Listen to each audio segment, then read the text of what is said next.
Before we keep going, if you haven't heard about Anchor by Spotify, it's the easiest way to get your voice out there.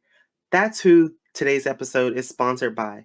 Everything is in one place. You have the opportunity to record, edit, host, and distribute in one space, and it's going to be distributed to all of the major podcast platforms when you are ready to publish and get it out there. Now, when I say everything is in one place, I do mean it.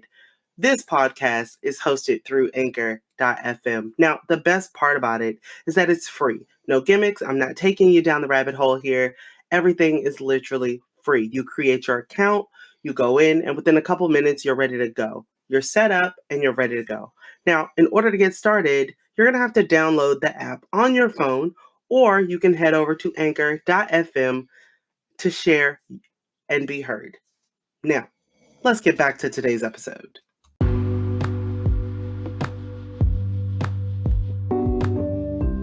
Hey, welcome to another episode of Rising Through Concrete. This is your girl DJ, CEO, and I guess, the owner of Build, Rise, and Thrive. Now, I was going to go through a whole run through of updates, but I think you guys already know what's happening and what's going on over on Build, Rise, and Thrive. Things are still moving. The magazine is still being worked on. We are in December. Holidays are coming. Thanksgiving has just passed. And we're going to take the podcast in a different direction this month. I mean, we're getting ready to end out 2021 and head into 2022, you guys. So, as we begin to wrap up this year, it has been a crazy one. It has been a crazy 2020. It's been a crazy 2021.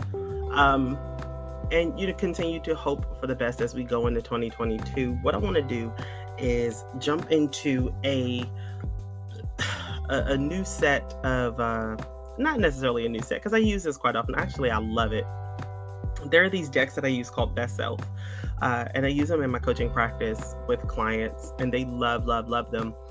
No, it's not a sponsored video, but I love them. And so the deck I'm going to use today is called the Edison deck, and it helps spark thinking. And so I just pulled a couple cards, and that's actually what I'm going to use this month. And so a couple cards per episode. I think for this episode, though, I'm just going to go through one, and we're just going to break that down.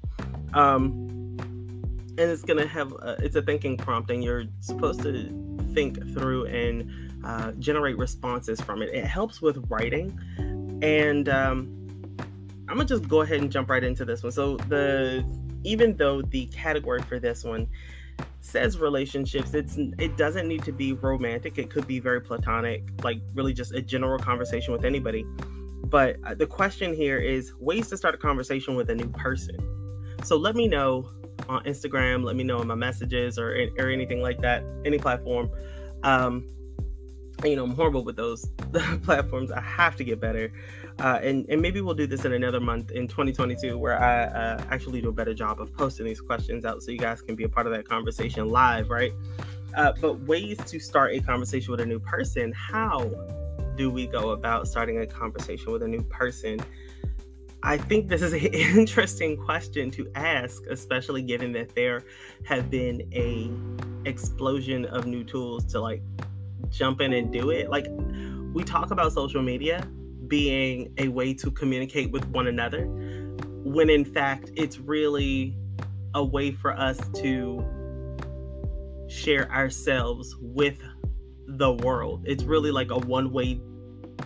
It's a one-way communication tool, and you want everybody to respond to what it is that you're doing with the affirmation of oh, I like that. I like that, and I want positive feedback from it. It's really interesting. So it's to have a real conversation. What does that look like?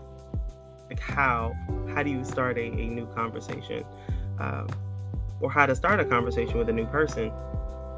I think it can be done in a number of ways. It's so weird to respond to it, because I think, and the reason I'm saying that is because even my son asked, because he's in middle school, and so he's kind of going through that phase of having conversations. and trying to figure out who's a real friend and who's not a real friend. And it's weird because he's dealing with like, oh, these are my friends, but certain ones I'm dealing with rejection. So what does that look like? What does that feel like? But he's really he handles it really well in spaces where it's like, well, they don't really like me, and he doesn't like it, but he navigates it on the outside really well, and then he kind of tries to think through it a little bit. But I think if it's someone for me, like as an adult with a new person, like I just kind of walk up to them and start the conversation. I do recognize that, and I think it has a lot to do with like how you're raised. I like to look at people directly in their eyes, and people find that to be uncomfortable. But it's so weird because like in this era of like the past couple of years having to wear masks, you don't really have a choice. You don't really have a choice but to look at them like straight in their eyes. So I like to look people in their eyes. I like to focus on their body movement and how they carry themselves. And I don't like to dive too deep into somebody's personal life. I try to consider where I am and what I'm doing to start the conversation, and social cues. Yeah. Even for celebrities that I've met, I'm not someone who is starstruck. However, I feel forgettable. I feel forgettable where I can meet celebrities, and I think for the most part, because I can be relatable and I can have, well, I'll say celebrities, but like people of status, I've had the opportunity to meet quite a few people and have conversations with them to the point where you would think we're having just a regular conversation. This is supposed to happen. And it could literally start from like, hey, how are you? How are you interested in what you do? How did you get started? Just to ask them genuinely what inspires them. Like it genuinely could be just something off the wall. If I noticed like maybe they're tense, I think relationship wise, it's always awkward because it's, I'm not gonna say like I'm always that oddball, but like I'm the girl who plays sports. I'm the one who is also in the performing arts, so I also study dance and visual arts. So I paint and drew and things like that. So in video games and comics. So it's just like, oh, okay, cool. I'll do all of those things, and I love to be outdoors. So like I'm just all over the place. And I love to learn new things. So culturally, I'm just like, oh, I need to learn something new. So I like to make that a part of the conversation. I think if it was a really simple answer for me, it'd just be, tell me who you are.